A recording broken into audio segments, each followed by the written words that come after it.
Hello kings, queens, and majesties, welcome to WhaleStat. I am Slice of Otaku, and here we are yet again. In anticipation for Genshin Impact Update 2.4's beta testing, MIHOYO has decided to leak their own upcoming characters. No longer are we in the island nation of Inazuma, at least for now. Here we have the presumed to be 5-star cryo polearm user, Shenhe, and the presumed to be 4-star geo polearm user, Yunjin. What is, as usual, a pretty exciting reveal.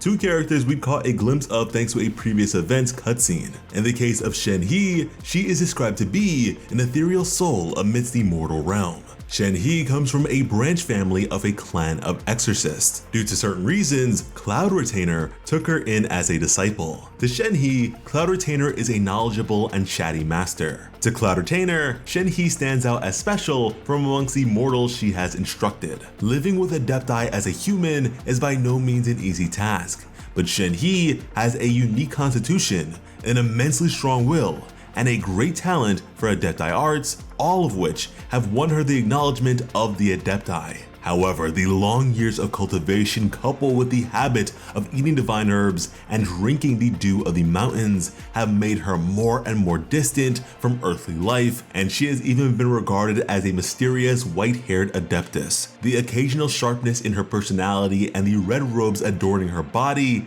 add to her mystery. If her past were to be written as a story, there would be multiple versions for sure.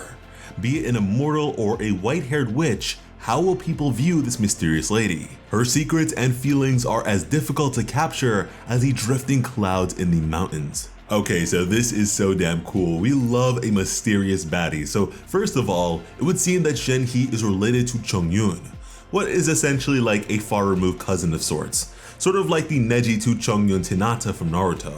And I absolutely love that. I wonder if these two characters will pair well together on a team at all.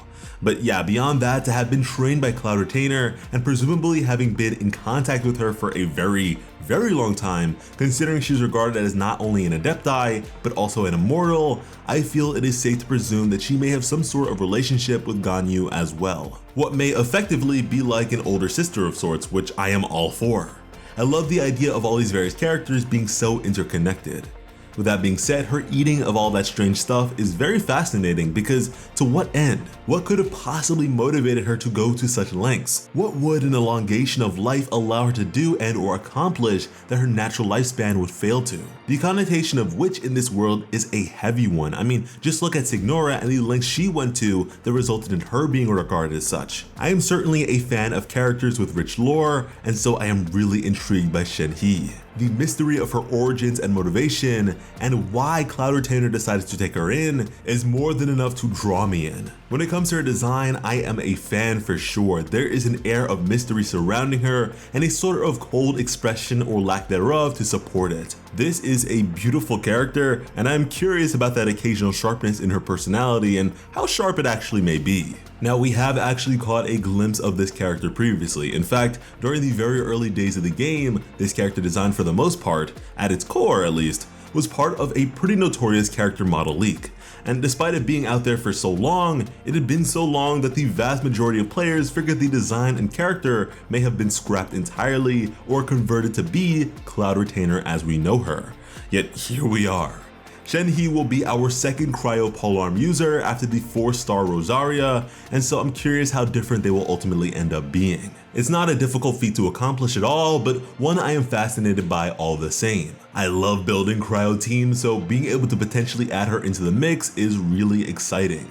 Now, in her description, they refer to her as being white-haired, but from what I can tell, her hair looks to be more bluish, or at least like a very faded blue, as opposed to being like that of Ito or even Ningguang. So I wonder if this is supposed to be seen as white, or if she may receive a stance change or something thanks to her elemental burst, which then turns her hair snow white. I mean, if she is in fact related to Chongyun to some degree, he noticeably does have blue hair, so her natural color being some variation of blue would make sense. With that being said, at the very end of her especially long hair, we can see a darker color present, what I feel might signify the progressive distancing from her mortality. Shenhe looks and seems very cool, so I have high hopes. Now let's move on to Yunjin.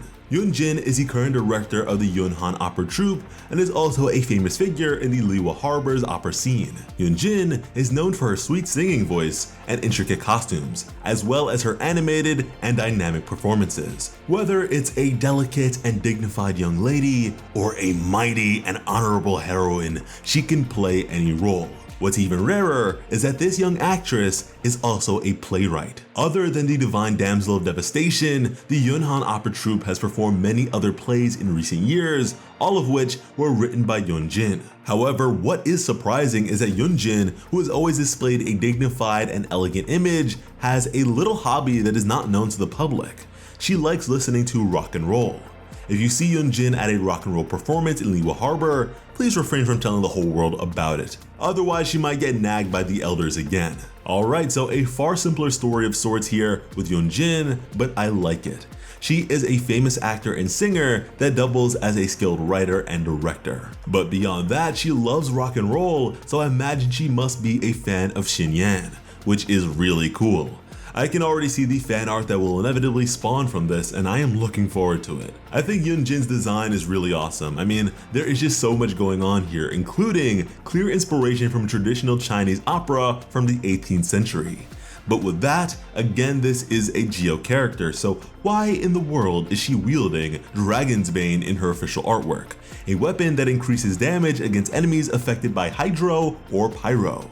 This is a question plenty of people are asking, but let me be the one to say that the weapon a character wields in their official artwork typically holds no weight whatsoever in regards to their capabilities or anything like that. I mean, even with update 2.3, we have Garo, who in his official art may be seen wielding the 3-star Raven Bow, a weapon that increases damage against opponents affected by Hydro or Pyro. What is an incredibly similar situation, and from what we've come to know of Garo's kit, there is absolutely no reason to have him use such a weapon. Prior to this official reveal, there was speculation that she would end up being perhaps an Anemo user or something like that, but here we have confirmation that she is in fact a Geo character, which I for one am very happy with, as right now with Ito just over the horizon, I am all about that Geo supremacy and would love to have her fit into a Geo team along with the rest of the gang.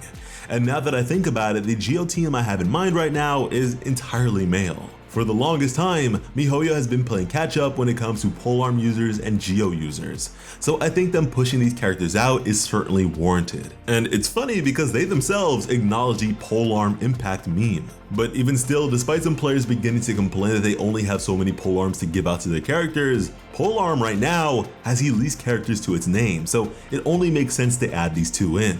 Now in terms of elements, with this I definitely think we can calm down with the Geo.